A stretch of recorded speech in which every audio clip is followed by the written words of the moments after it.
Hello दोस्तों, स्वागत है आपका अपने यूट्यूब चैनल एवं सक्सेस पर। तो आज की क्लास में बात करेंगे सीडीपी की, यानी कि बाल विकास एवं शिक्षा शास्त्र की जो हमारी सीरीज चल रही है उसमें बात करेंगे हम डे 17। इससे पहले आप ऑलरेडी 16 यहाँ पर डे हो चुके हैं। अगर आपने 16 वो नहीं देखे हैं तो 16 जो आपको प्लेलिस्ट में मिल जाएंगे, डिस्क्रिप्शन में वो लिंक दी हुई है, वहाँ जाके आप उन 16 भागों को देख सकते हैं। ठीक है, तो ये जो हमारी सीरीज़ रहती है ये हमारी सीटेट के एग्ज़ाम्स को और हमारे अदर स्टेट के जो भी हमारे जो टेट एग्ज़ाम्स होते हैं उनके लिए काफ़ी हेल्पफुल होने वाली क्लास है। तो लास्ट तक बने रहिए और एक एक क्वेश्चन को आप लगाइए as a mock test. 20 question इस सीरीज़ में रहते हैं। अगर आपने नहीं देखे हैं तो आप जाके प्लेलिस्ट में देख सकते हैं। ठीक है, तो ये हमारी इंपॉर्टेंट हो जाती है ऑल टीचिंग एग्ज़ाम्स के लिए। तो चलिए बढ़ते हैं पहले क्वेश्चन की तरफ। पहला क्वेश्चन है हमारा कि एक विद्यार्थी कहता है कि उसका दादा आया है। एक शिक्षक होने के नाते आपकी प्रतिक्रिया होनी चाहिए।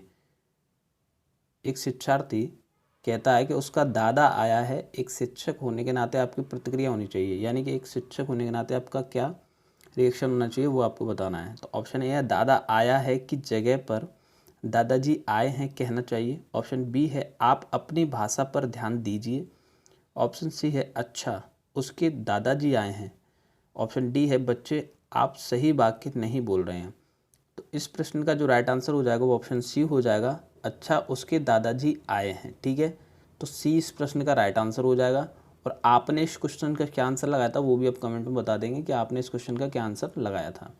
अगले क्वेश्चन की ओर बढ़ते हैं। अगला क्वेश्चन है रिक्त स्थान के अलावा निम्नलिखित घटना या रिकॉर्ड की विशेषताएं हैं। तो इन चारों में से किसके अलावा घटना रिकॉर्ड की विशेषताएं हैं। ऑप्शन ए है यह पर्याप्त विस्तार से पूर्ण तथ्यात्मक प्रतिवेदन है। ऑप्शन बी है यह व्यवहार का व्यक्तिनिष्ठ साक्ष्य है और इसलिए यह शैक्षणिक क्षेत्र के लिए प्रतिपुष्टि यानी कि फीडबैक उपलब्ध नहीं कराता।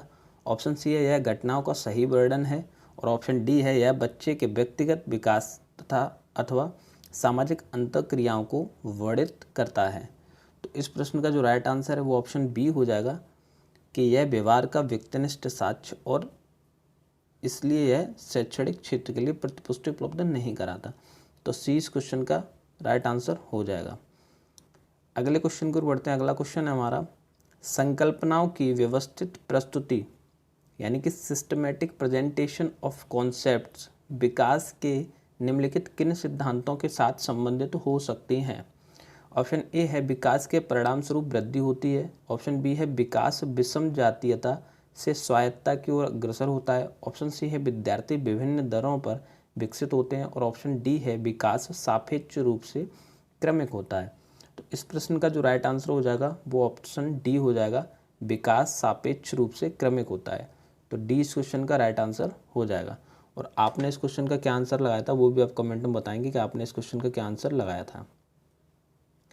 अगले क्वेश्चन की ओर बढ़ते हैं। अगला क्वेश्चन हमारा बाल केंद्रित शिक्षा के समर्थन में निम्नलिखित में से किस विचारक द्वारा दिया गया, यानी कि बाल केंद्रित शिक्षा के समर्थन में कौन से विचारक थे।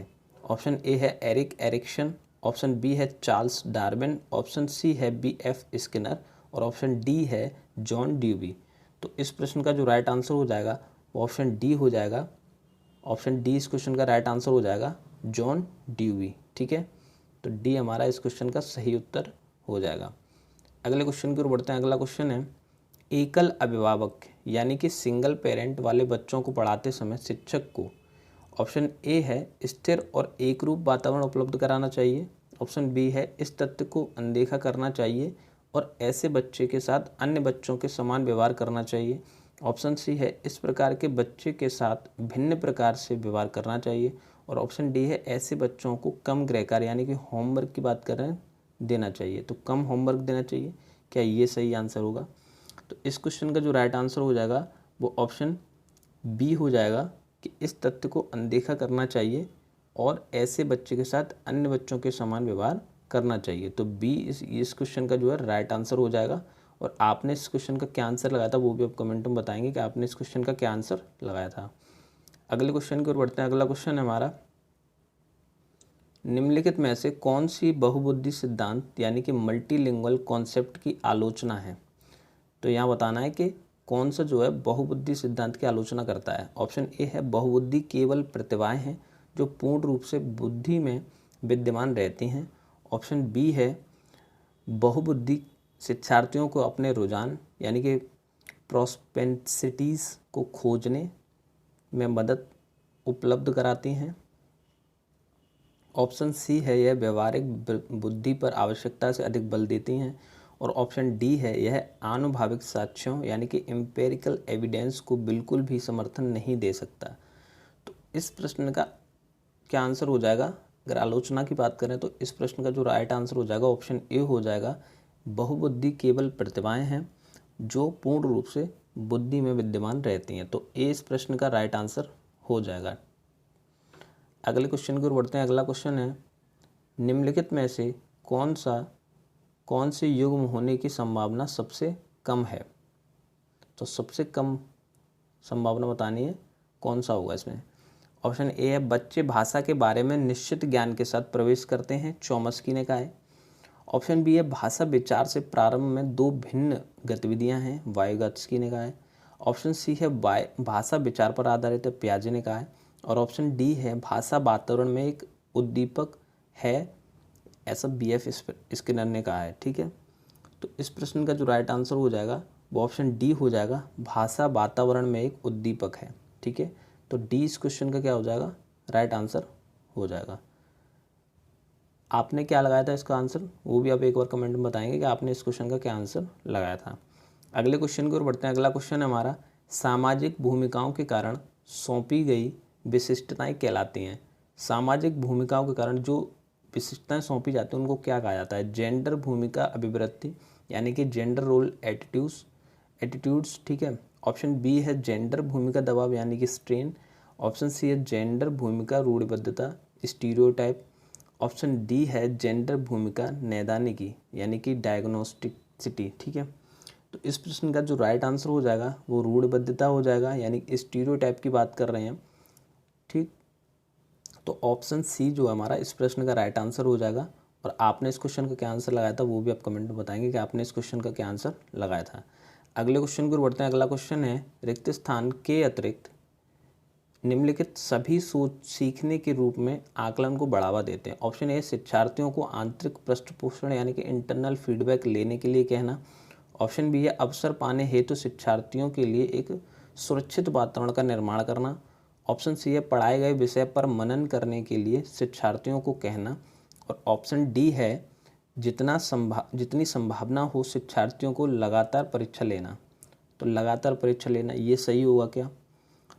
तो इसमें के अतिरिक्त पूछा है यानी कि एक को छोड़कर बाकी तीन सही होंगे, तो हमें गलत वाला बताना है। तो इसका जो है डी राइट आंसर हो जाएगा, जितनी संभावना हो शिक्षार्थियों की लगातार परीक्षा लेना। ठीक है, तो डी इस प्रश्न का क्या हो जाएगा? राइट आंसर हो जाएगा।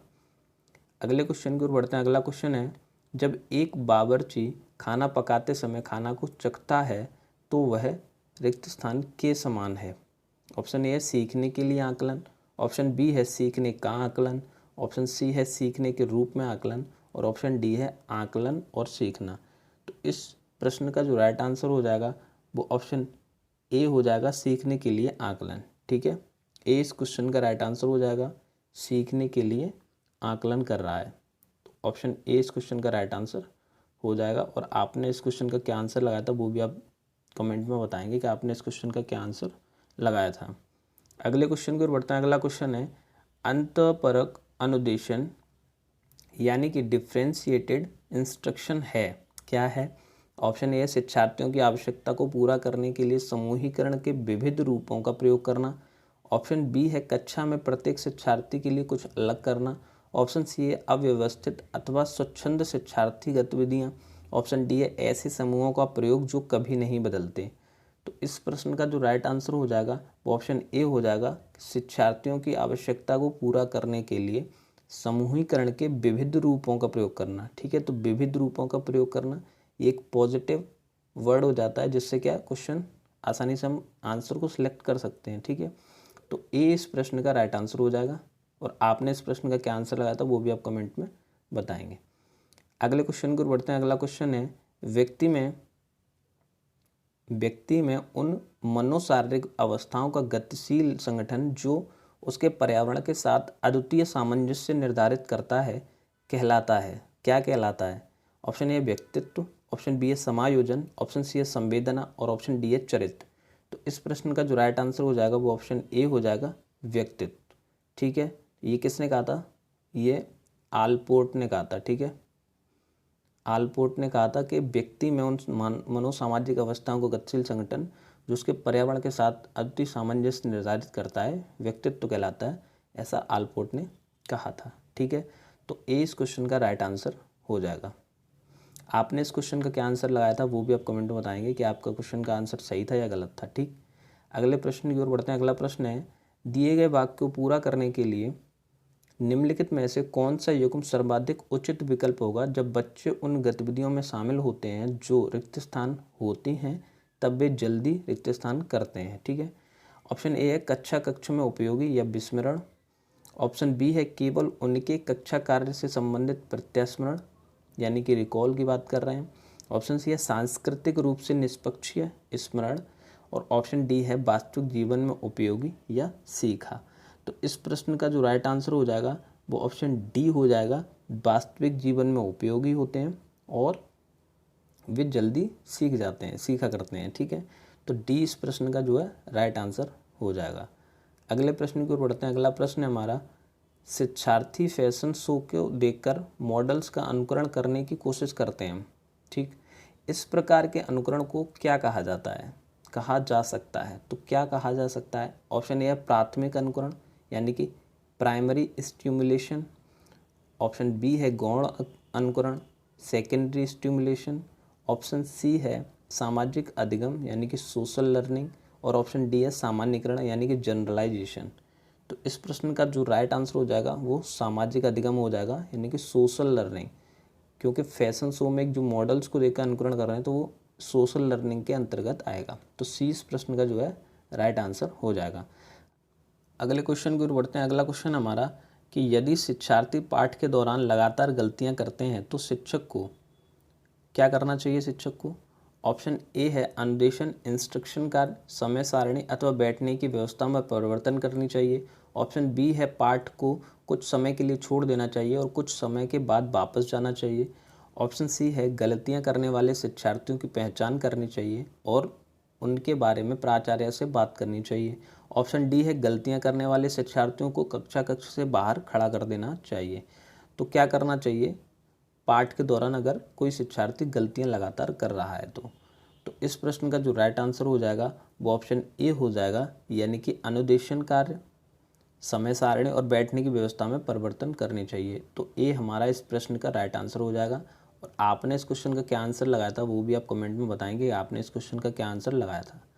अगले प्रश्न की ओर बढ़ते हैं। अगला प्रश्न है कि रिक्त स्थान के अतिरिक्त निम्नलिखित कुछ तकनीकें हैं यानी कि फिल इन द ब्लैंक्स आपको भरना है, के अतिरिक्त निम्नलिखित कुछ तकनीकें हैं जो परीक्षा के कारण होने वाली चिंता को दूर करती हैं। ऑप्शन ए है प्रश्न पत्र की संरचना, पैटर्न की बात कर रहे हैं, से परिचित कराना, ऑप्शन बी है परिणामों के बारे में बहुत अधिक सोचना, ऑप्शन सी है समर्थन प्राप्त करने यानी कि सीकिंग सपोर्ट, ऑप्शन डी है विशिष्टताओं पर बल देना यानी कि एम्फेसाइजिंग स्ट्रेंथ। ठीक है, तो इस क्वेश्चन का जो राइट आंसर हो जाएगा वो ऑप्शन बी हो जाएगा, परिणामों के बारे में बहुत अधिक सोचना। तो बी इस प्रश्न का जो है राइट आंसर हो जाएगा। और आपने इस प्रश्न का क्या आंसर लगाया था वो भी आप कमेंट में बताएंगे कि आपने इस प्रश्न का क्या आंसर लगाया था। अगले क्वेश्चन को बढ़ते हैं। अगला क्वेश्चन है ब्लूम की टैक्सोनॉमी रिक्त स्थान की पदानुक्रमिक व्यवस्था है। तो ब्लूम की जो टैक्सोनॉमी है वो किसकी पदानुक्रमिक व्यवस्था है? ऑप्शन ए उपलब्धि लक्ष्यों की, ऑप्शन बी है पाठचर्या संबंधी घोषणाओं की, ऑप्शन सी है पठन कौशल की और ऑप्शन डी है संज्ञानात्मक उद्देश्यों की। तो इस प्रश्न का जो राइट आंसर हो जाएगा वो ऑप्शन डी हो जाएगा, संज्ञानात्मक उद्देश्यों की। तो डी इस क्वेश्चन का राइट आंसर हो जाएगा। और आपने इस प्रश्न का क्या आंसर लगाया था वो भी आप कमेंट में बताएंगे कि आपने इस क्वेश्चन का क्या आंसर लगाया था। अगले प्रश्न की ओर बढ़ते हैं। अगला प्रश्न है अ ब स यानी कि 1 2 3 शिक्षार्थी हैं जो अंग्रेजी पढ़ते हैं। अ को यह विषय रोचक लगता है और वह सोचता है कि यह उसके भविष्य में सहायक होगा। ब अंग्रेजी इसलिए पढ़ती है क्योंकि यह कक्षा में पहला स्थान प्राप्त करना चाहती है। और जो स है यानी कि तीसरा जो स्टूडेंट है वो अंग्रेजी विषय इसलिए पढ़ता है क्योंकि उसका प्राथमिक सरोकार उत्तीर्ण होने वाले ग्रेड्स प्राप्त करना है।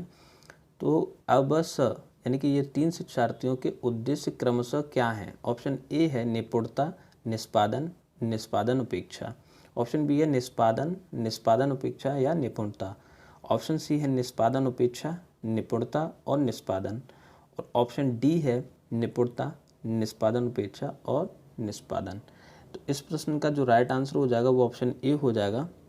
निपुणता जो अ है वो निपुणता कर रहा है, ठीक, निष्पादन कर रहा है ब, उसका उद्देश्य है, और जो है स का उद्देश्य है निष्पादन उपेक्षा। ठीक है, तो इसका ए आंसर हो जाएगा। और आपने क्या लगाया था इसका आंसर, वो भी आप कमेंट में बताएंगे कि आपने इस क्वेश्चन का क्या आंसर लगाया था। अगले प्रश्न की ओर बढ़ते हैं। हालांकि यह स्पष्ट रूप से उनकी सुरक्षा आवश्यकताओं के उल्लंघन में था कैप्टन विक्रम बत्रा अपने देश को बचाने के दौरान कारगिल युद्ध में मारे गए। ठीक है, संभवतः उन्हें रिक्त स्थान था या थी। ऑप्शन ए है नवीन अनुभव की प्राप्ति की इच्छा। ऑप्शन बी है आत्म सिद्धि की प्राप्ति यानी कि अचीव्ड सेल्फ एक्चुअलाइजेशन। और ऑप्शन सी है अपने अपनत्व संबंधी आवश्यकताओं की उपेक्षा। और ऑप्शन डी है अपने परिवार के नाम की ख्याति प्राप्ति। तो इस प्रश्न का जो राइट आंसर हो जाएगा वो ऑप्शन बी हो जाएगा, आत्म सिद्धि की प्राप्ति। ठीक है, यानी कि अचीव्ड सेल्फ एक्चुअलाइजेशन। तो बी इस प्रश्न का जो है राइट आंसर हो जाएगा। अगले प्रश्न को बढ़ते हैं। अगला प्रश्न है हमारा, रिक्त स्थान के द्वारा निपुणता अभिविन्यास यानी कि मास्टरी ओरिएंटेशन को प्रोत्साहित किया जा सकता है, किसके द्वारा? ऑप्शन ए शिक्षार्थियों के व्यक्तिगत प्रयासों पर ध्यान केंद्रित करके। ऑप्शन बी है शिक्षार्थियों की सफलता की परस्पर तुलना करके। ऑप्शन सी है गृहकार्य के रूप में बहुत अधिक अभ्यास सामग्री देकर। और ऑप्शन डी है अनपेक्षित परीक्षा देकर यानी कि टेकिंग अनएक्सपेक्टेड टेस्ट। तो इस प्रश्न का जो राइट आंसर हो जाएगा वो ऑप्शन ए हो जाएगा, शिक्षार्थियों के व्यक्तिगत प्रयासों पर ध्यान केंद्रित करके। तो ए इस क्वेश्चन का राइट आंसर हो जाएगा। और आपने इस क्वेश्चन का क्या आंसर लगाया था वो भी आप कमेंट में बताएंगे, आपने इस क्वेश्चन का क्या आंसर लगाया था। तो ये थी आज की हमारी क्लास जिसमें हमने 20 क्वेश्चन देखे। ठीक है, और आपने भी 20 question as a mock test लगाए होंगे जो कि हमारे प्रीवियस ईयर के क्वेश्चन थे। ये काफ़ी हेल्पफुल होने वाली क्लास होती है लास्ट में, क्योंकि आपके ये प्रीवियस ईयर के क्वेश्चन ही रिपीट होते हैं आने वाले एग्ज़ाम्स में। तो अगर आपने 20 क्वेश्चन किए और उसमें जो भी स्कोर आपका हुआ वो आप कमेंट करके ज़रूर बताएंगे कि आपने कितना स्कोर किया। और वीडियो अगर अच्छी लगी हो तो वीडियो को लाइक करें और शेयर अवश्य करें अपने उन दोस्तों को जो आपका जो है सीटेट और अदर स्टेट के जो भी टीचिंग एग्ज़ाम्स हैं यानी कि टेट हैं, सुपर टेट हैं, उनमें काफ़ी हेल्पफुल होते हैं, उनको शेयर कर देंगे। ठीक है, तो मिलते हैं नेक्स्ट वीडियो में कुछ नए क्वेश्चंस के साथ यानी कि कुछ नए प्रीवियस ईयर 20 क्वेश्चनों के साथ। तब तक के लिए धन्यवाद।